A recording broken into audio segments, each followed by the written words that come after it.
Louvado seja nosso Senhor Jesus Cristo, para sempre seja louvado. Quando chega o período do Natal, nessa data entre 25 de dezembro, as pessoas começam a atacar o Natal cristão que nós conhecemos.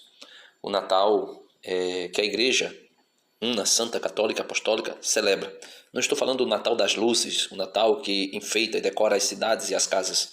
Simplesmente esse Natal de decorações e enfeites, ou de bater parabéns para Jesus na noite do dia 24 de dezembro, depois da meia-noite, comendo uma ceia, se alimentando de alguma coisa.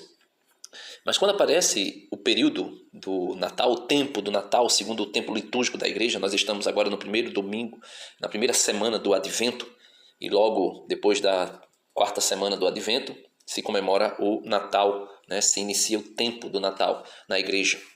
E nesse tempo nós celebramos não uma data, nós celebramos não um aniversário, nós celebramos um fato histórico que aconteceu há 2024 anos atrás. Segundo o nosso calendário, nós não sabemos muito bem ao certo qual a data em que Cristo nasceu. Por quê?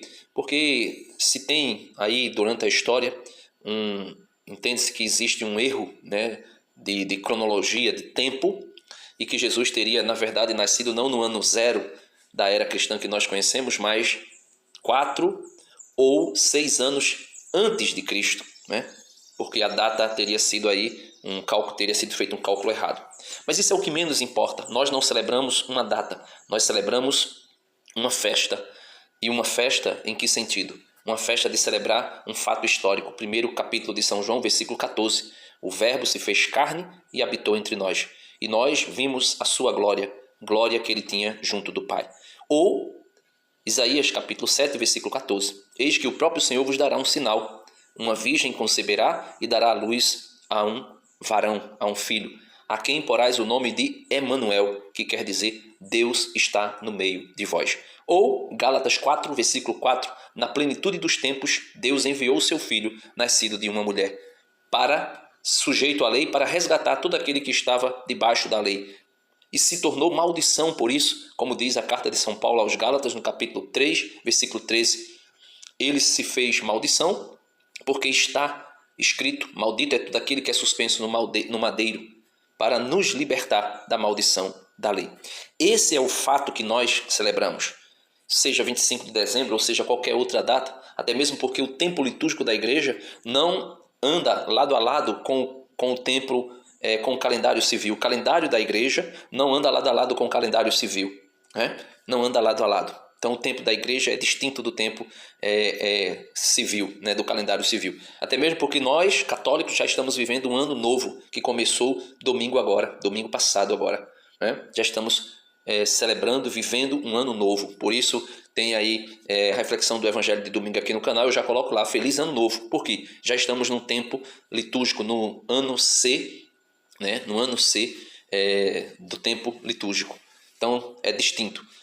E aí esse senhor aí, que eu nem sei quem é, mas eu vi um vídeo dele e depois acabei procurando outros para saber um pouco da ideia dele. Ele vai falar de prosperidade, ele vai falar de riqueza, ele vai falar de usar o evangelho, mostrar que aquele que segue Jesus é rico. E até tem um outro vídeo que ele vai dizer que Jesus não é pobre, Jesus é rico. Por quê? Porque Jesus é Deus, é Senhor de todas as coisas, então Jesus é rico. Só que Jesus, mesmo sendo rico, se fez pobre.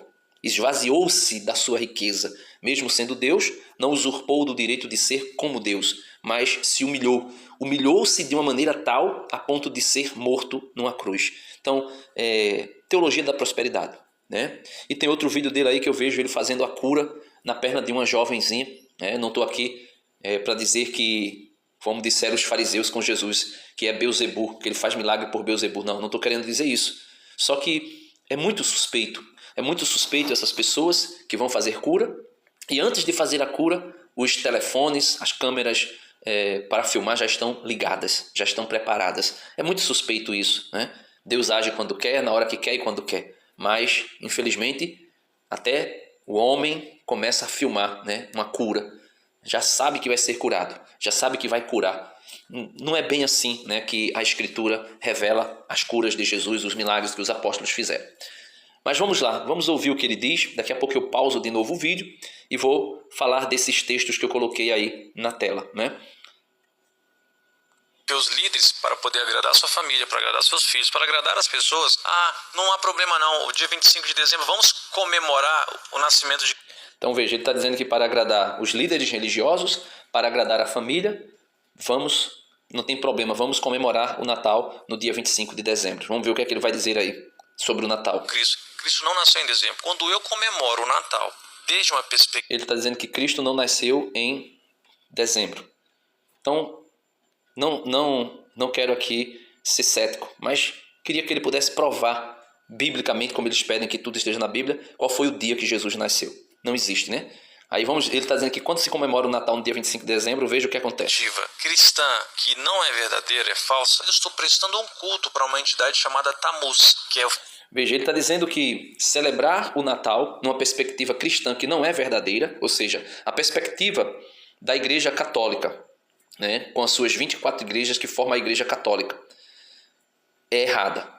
Mas agora esse indivíduo, ele foi iluminado por Deus e ele agora sabe a perspectiva certa de celebrar o Natal. A igreja celebra há 2024 anos o Natal da forma que celebra, na sua liturgia, né? Celebrando a encarnação do Verbo que veio para nos salvar, mas é uma perspectiva errada. A desse Senhor aí é certa, com todo respeito à pessoa dele. A igreja ortodoxa, que se separa da igreja católica no ano de 1054, até hoje ainda celebra o Natal e eles têm sucessão apostólica. E eles celebram o Natal de maneira errônea, de uma perspectiva errada. Aí ele está dizendo que fazer isso é prestar um culto a Talmud. Se eu não estou enganado, foi o nome que ele falou. Porque esse indivíduo aí, esse irmão aí, separado, protestante, ele agora sabe como é que se celebra o Natal numa perspectiva correta. Aquilo que a igreja celebrou, a igreja católica, a igreja ortodoxa celebrou e celebra até hoje, é errado. As igrejas que têm sucessão apostólica celebram o Natal de forma errada, numa perspectiva errada. Esse irmãozinho aí, que apareceu agora na década de 90, né, pela idade dele, dá para ver que ele é de 90 para cá, né, ou 80 no máximo, ele agora é a pessoa que celebra o Natal na perspectiva correta, genuína, ortodoxa. E veja o que ele vai dizer aí, a barbaridade. Filho de Semiramis. Você que está nos assistindo, você comemorou o Natal, né? Você celebrou o Natal, ainda comeu peru ainda, nem sabendo que era um sacrifício, porque no passado as comidas elas eram feitas para as entidades. Por isso que você vai perceber que nessas festas pagãs tem que ter muita comida. Foi o que você falou. E quem comemora o Halloween? Então veja, aqui ele para no Halloween. Então ele vai dizer que alguém que celebra o Natal, veja, alguém que celebra o Natal, vou só retomar aqui, alguém que celebra o Natal, na perspectiva que ele diz que é errada, celebra um culto a um deus pagão, né? A Talmud, se eu não me engano, Tammuz, não lembro agora o nome, a pronúncia que ele acabou de dizer. E celebra-se aí um deus falso. Então veja. Para poder agradar a sua família, para agradar a sua...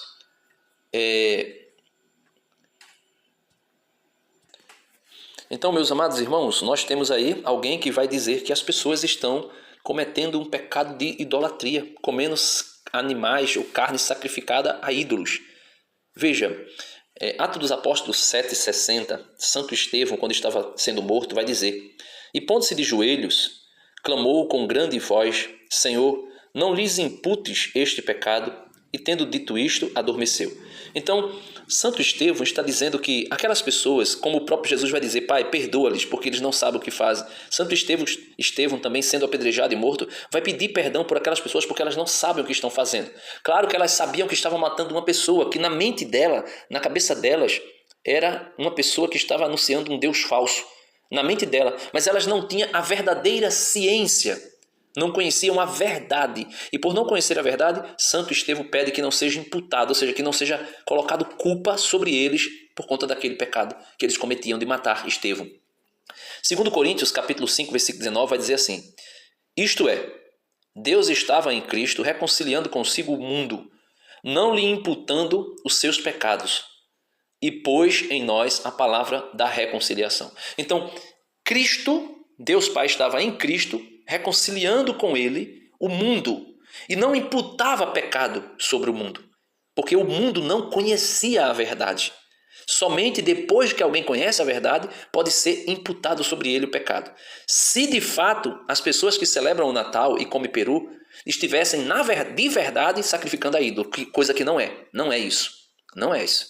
Ainda se fosse, e as pessoas tivessem conhecimento disso, e adorasse verdadeiramente o ídolo, aí sim poderia se colocar um pecado sobre eles. Mas como eles não conhecem, né, segundo a perspectiva desse homem, pensando como ele, essas pessoas não estariam cometendo pecado, porque não conhecem. Na carta de São Paulo aos Coríntios, a primeira carta aos Coríntios, capítulo 8, 9 e 10, São Paulo vai falar sobre carne sacrificada aos ídolos. E ele vai dizer que o ídolo não é nada, o ídolo não existe. Ídolo só existe na cabeça de protestante como esse aqui. Não existe ídolo. Não existe o ídolo. O ídolo não existe, o ídolo não é nada. O ídolo é uma invenção da cabeça do homem.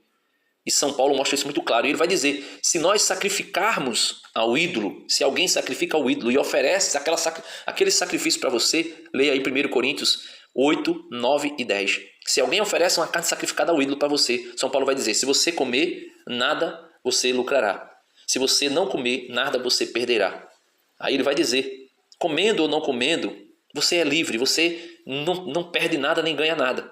Contanto, ele vai dizer, mas se alguém que é ainda criança na fé, te ver comendo carne sacrificada ao ídolo, ou te ver sentado na mesa de um ídolo, São Paulo vai dizer, a consciência daquela pessoa que é ainda bebê na fé se manchará.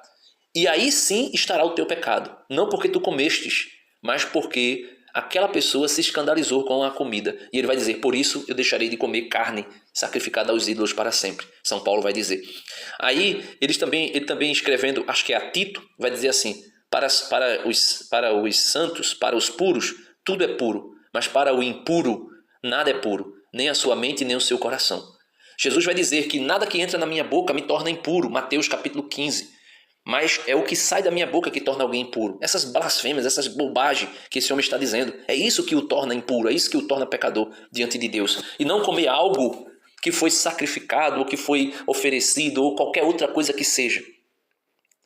São Paulo vai dizer que não é um alimento que nos fará comparecer diante do tribunal de Cristo. Não, porque tudo foi criado por Deus e tudo é bom. E se é tomado com ação de graça, não tem problema nenhum. Nada tem problema. Então, logo, se a perspectiva desse homem estivesse correta, fosse verdadeiro, isso aí que ele está dizendo a respeito do Natal, assim mesmo ainda não teria problema nenhum a gente comer. Romanos, capítulo 4, versículo 8. Bem-aventurado o homem a quem o Senhor não imputa o pecado. Bem-aventurado o homem a quem Deus não coloca pecado sobre ele. Né? Não que Deus coloque voluntariamente, mas que não o torne culpado pelo pecado que ele cometeu. Por quê? Por ser ignorante daquilo que estava fazendo. E o que é que nos leva a conhecer verdadeiramente o que é pecado e o que não é pecado? Romanos 5,13. Porque até a lei estava o pecado no mundo, mas o pecado não é imputado, não havendo lei. Então, enquanto não há lei, não há pecado.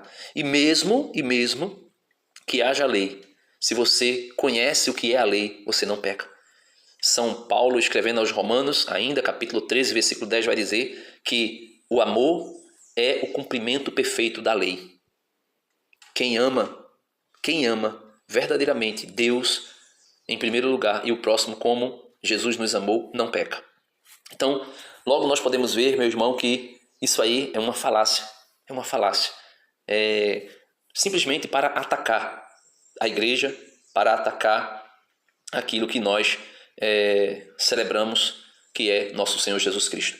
Satanás vai fazer de tudo para que Cristo não seja lembrado, para que Cristo não seja celebrado, para que Cristo não seja glorificado, para que Cristo não seja adorado. Então, que o Senhor nos ajude, nos faça compreender o que de fato é o Natal, para não cairmos nessas conversas mole.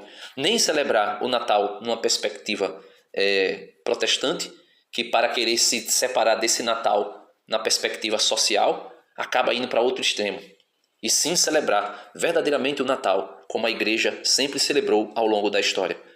Celebrar o Natal como a igreja sempre celebrou. Um fato, independente de dia, um fato que aconteceu na história e que mudou a história humana, porque o Verbo eterno de Deus se fez homem para nos salvar. Amém. Deus abençoe você e até o próximo vídeo, se Deus quiser.